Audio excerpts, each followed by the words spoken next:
Alright, peace and greetings, YouTubers.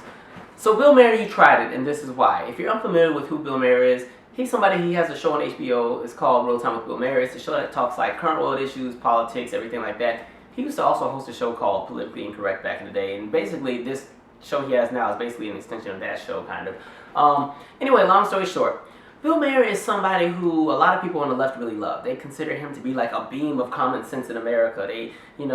He's somebody who really gives it to the GOP and Republicans and everything like that. And so people on the left really like this show. And I'll be honest, I've seen some episodes, and honestly, there are some good little topics and stuff like that on the show when they talk like politics and the economy and stuff like that. I'm like, okay, not a bad show. I'm not really a fan of him though, because one, he's always done a lot of offensive stuff. He's always said a lot of Islamophobic stuff. He's always said a lot of anti-black stuff. He always says the N-word, to be real honest. And he always says like a lot of homophobic stuff. He just says a bunch of things that I'm like, wait a minute, what? And people just give him a pass. But going back to my point, so on his show, and by the way, I don't identify as anything when it comes to political anything. I'm not a leftist, I'm not liberal, I'm not moderate, I'm not conservative, I'm not a Democrat, I'm not a Republican, I am just me. If you want to give me a title, I'm African, I'm black. That's all it's going to be. And you can call me Great. But anyway, Great, G-R-E-A-T. But anyway, on his show, he had this guest, and the guest was talking about climate change. He was like some kind of activist or something like that, and he extended an invitation for Bill Maher to also help with his organization. He was like, if you want, you can come out and you can work in the field with us. And when he was talking about working in the field, he was speaking in the context of, you can canvass for us, you can make phone calls, you can network, you can help get the grassroots movement going, stuff like that. Bill Maher, who's also a comedian, decided, oh, this is the perfect time to tell a joke. The field? I don't work in the field. I'm a house nigga. And so he says his joke, the audience is over there laughing, just cackling down. The guy is standing there like, I don't know if I'm allowed to laugh at this or not. And Bill Maher is just chilling like it's a regular Tuesday. And so now the next morning, everybody's flipping out. People want him fired, this, that, and the third. And so here's my 2 cents on everything. When it comes to the usage of the N-word, I have 2 issues with what Bill Maher did.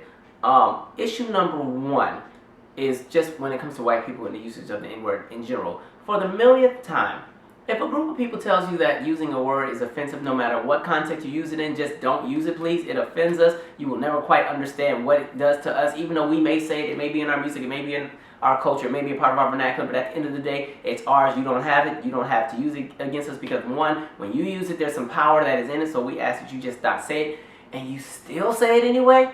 That's a problem. Your racial insensitivity is coming out and your racism is coming out. Again, and there's no way to rebuttal that. You can't try to justify and say, well, you people say it, or it's in your music and this, that, and the third. Again, if an offended group says what you're doing offends us, you just have to accept it and let it go. Alright? And what makes it worse is a lot of times when black people continue to tell you white people that, listen, we don't like it when you guys say that word.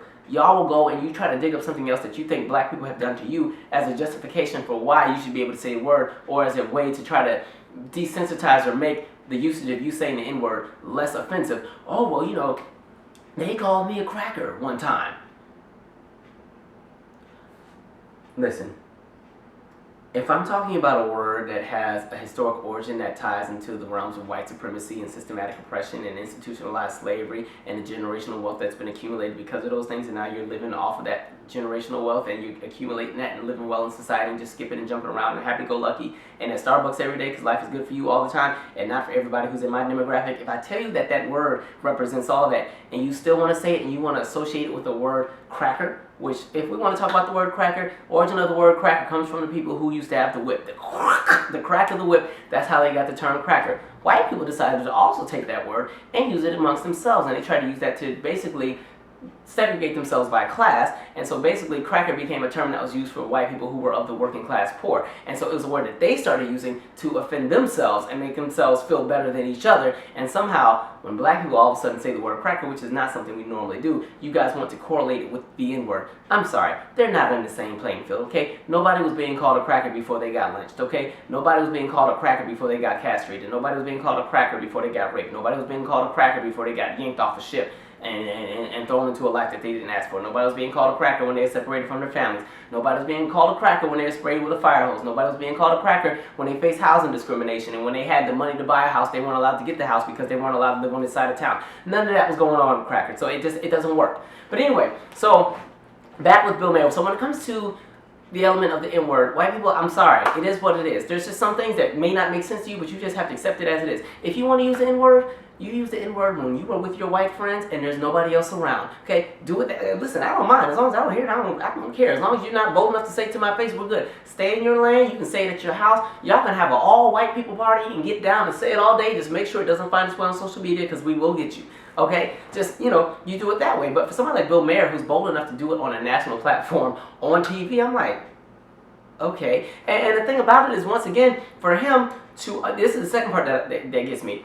He is able to differentiate between house nigga, field nigga, which means he understands the historical context behind the word and the origins behind it and why it would offend different groups of people, because a lot of people didn't even understand what he was talking about. All right, so this goes back to show that, once again, because he is educated, because he understands the history of America, because he knows that certain things play a role into why things are the way they are today, that just goes to show his ignorance. So then when it comes to white people who tend to be racist, I feel like I put them in two categories. There's the Bill Mahers, who, yeah, they know what's up. They know everything that's going on in the world. They absolutely know what's wrong with doing the things that they do, and they still do it anyway. That's the group I have the biggest problem with. But there's the other demographic of white people who just honestly don't understand. They don't care. It's just all they know. They've just been racist their whole lives. Their mama was racist. Daddy was racist. The Sunday school teacher was racist. The church was racist. The school they went to was racist. The barber was racist. The brother was racist. The kid's gonna be racist. The grandma was racist. Great-grandparents were racist. The great-great-grandparents owned slaves. If they didn't have the money to own slaves,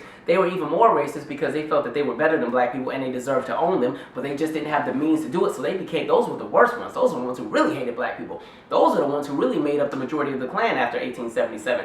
And so, that demographic, they really just hated black. They just couldn't stand black people. All right, and they ended up having kids. And then you fast forward to 2017, those people exist. And these are the ones who spend the time. I mean, they're on like the forums and everything, like Fortune and ChipNet and all that stuff. And I mean, they hate black people. These are the ones going and stabbing random black people and everything like that. This is all they know. It's just, they just have been taught that they are the best at everything. Everybody else is trash. They hate black people. They hate anybody who's not white. Absolutely hate them. All right. That demographic, I treat like Uncle Pete from Soul Food. If you remember Soul Food, the movie, Uncle Pete, he had like dementia or something. He just lived in the attic. Nobody bothered him. He stayed in his attic. The rest of them stayed in the rest of the house. They would bring him a plate every now and then to make sure he ate, but nobody saw Uncle Pete. Nobody bothered Uncle Pete. Uncle Pete stayed in Uncle Pete land, all right? That's where I put that demographic of racist white people. I don't even entertain them. Now, they do show up in the comments on a lot of my videos. They do show up, on the comment section on a lot of things, but other than that, they're in LA, and I don't even worry about them because that's what I expect from them. I know that's all they know. That's how they're going to be. All right, it kills them to see somebody actually have some common sense that isn't white. They can't fathom that idea because they've just been around. This is all they've been around all their life. They ain't even been around nobody. I'm like, okay. And it's so funny because when they start talking, when they do show up on my channel or whatever, and they're saying these different crazy things, and oh, you're on welfare and you're on WIC and handouts and crackhead this, and I'm like, but my issue is you just one tornado away from the trailer being blown away, and it's not even a double wide, so you need to calm down. But I'm not even worried about that demographic, so they just stay there. So with that demographic, I'm not even offended. But when it comes to a Bill Maher who knows and understands and recognizes what's going on, and he still has no care in the world, and he just does whatever he wants, that's what I have an issue with. And so for Bill Maher, it's like, one, you use the word, and two, you use it in a context that's even more offensive than just using it by itself, and then you make it a joke, which wasn't even a good joke. I'm like, if you're going to do a racist joke, at least make it good. So I'm just like, listen, white people, some of y'all are out of control. I'm sorry, Trump got a lot of y'all real confident. I mean, y'all stabbing people with machetes and stuff. Y'all stabbing people on the train. Y'all chasing people down in the parking lot because they might have been praying on a nice little Persian rug by the car and everything like that. You cussing people out in the grocery store because they speak Spanish. Listen, at the grocery store, nobody has time because nobody likes going to the grocery store anyway because the lines are too long. You'll be in there all day. Your job is to push that cart in Costco, get your 30 rolls of toilet tissue in bulk, and mind your business and be on your merry way. But some people just can't seem to get it all. And then you know what I found really interesting? Something else that's getting me is kind of the response that some people have. I saw this response on Twitter. Some white girl made this comment. She was like, oh, but when he said all this Islamophobic stuff, y'all didn't say anything. When he said this homophobic stuff, y'all didn't say anything. But the minute he said something anti-black, that's where y'all draw the line. And I'm like, wait a minute. So that means you said quietly on all three things. You didn't say anything when he said the Islamophobic stuff. You were quiet with that. You minded your business. You didn't say anything. When he said the stuff against gay people, you didn't say anything. You stayed in your lane. You were quiet. When he said something against black people, you still didn't say anything. You were quiet. But when black people said, oh hell no, what you're not going to do, Bill Maher, is offend us, now all of a sudden you want to speak out and talk about, well, why didn't y'all say anything for the other ones? My question is, why didn't you say anything for all three? If you're supposed to be so liberal, you're supposed to be so progressive, y'all seem to be quiet. And see, that's my issue with a lot of liberals, especially like white liberals. Like sometimes, no matter how much y'all think y'all are helping the world, sometimes y'all are in the way and y'all cause more problems than the conservatives and the overtly racist people who hate black people up front. At least we know where they stand. You know what I mean? And so some of y'all need to check your privilege. Like, but yeah, I found that very interesting. And I mean, that's pretty much it. But it's kind of like, somebody was asking me, do I think he'll be fired? Absolutely not.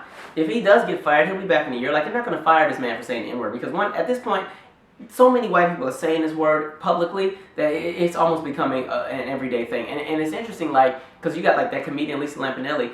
And not only does she say the word, she's bold enough to explain why she says it and tries to justify it and try to, you know, give the whole, you know, oh, well, there's the ER and there's the A. Heifer, if we told you not to say it, why are you still saying it? And people also like to do this thing where it's like, well, if I have a biracial child or I'm sleeping with somebody black or I'm married to somebody black, that automatically makes me exempt from being racist because I can tolerate you enough to sleep with you. That's not the reality, okay? Just because you, let me change that, I was about to say something real nasty. Just because you are doing blank, blank, blank behind closed doors with somebody who's black does not mean that you are not racist or that you don't hold some kind of elements that may be a little bit racist.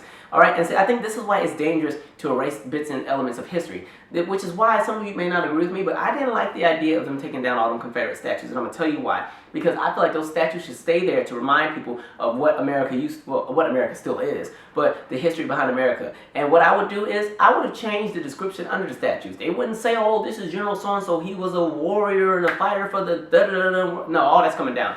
It would say, this is General so-and-so, he wasn't shit because he felt that he could continue to get stuff for free off the backs of slaves and off the backs of people, this, that, and the third. He wasn't shit back then, he still ain't shit today, and his family who descended from him and that are living off the generational wealth accumulated from his offenses, they ain't shit either. That's what that sign would have said. The next one would have been under the next statue, oh, this is so-and-so. This person mutilated a 12-year-old boy and cut off his penis and blah, blah, blah, blah. This was a so-and-so who raped a little girl and had 8 different kids with 4 different slave women, this, that, and the third. This is, like, I would have had all that on there. We're going to talk about, if we want to keep history, because a lot of y'all are, oh, it's our heritage. Okay, well, let's talk about your heritage, and we're going to make sure that all the elements of your heritage are under that description on that statue. And I would have it stay there. The only thing that I might change might be the street names. But yes, that statue would be right there. Yes, this is so-and-so. He was a part of the Confederate, blah, blah, blah, blah, blah. He hated black people.